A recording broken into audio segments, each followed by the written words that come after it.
morning 4th grade students. I am Anita Mees, your social study teacher. Today we will learn chapter 2 sources of history. See here, if I show you this coin, what would you come to know? You can observe any coin.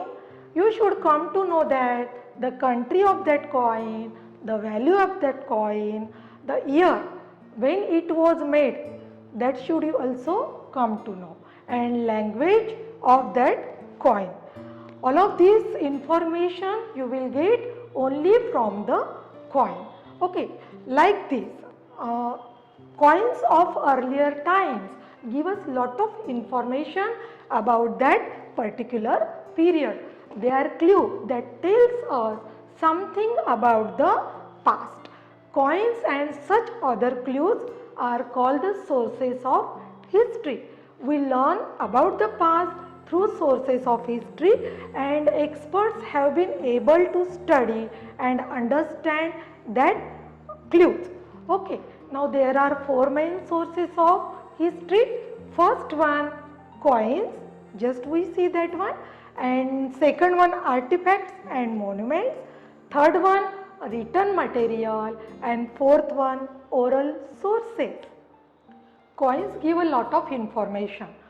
Who was ruled that time, when he was ruled, and language used that time, and if the coin is silver or gold, that kingdom was wealthy or not. That one, everything we can know about the coin only.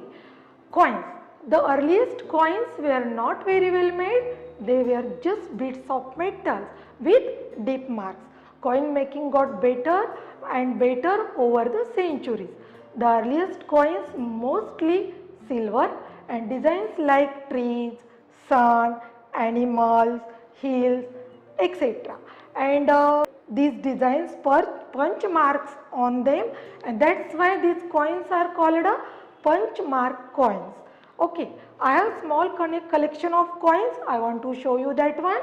See, I have small collection of coins. 19th century and 20th century's coins these are.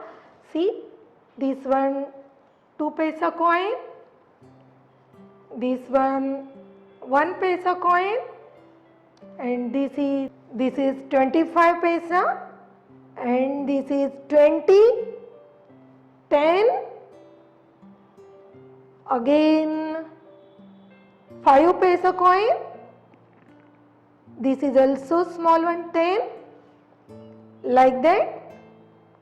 I hope you like to see this one collection. That's it for today. Take care. Thank you.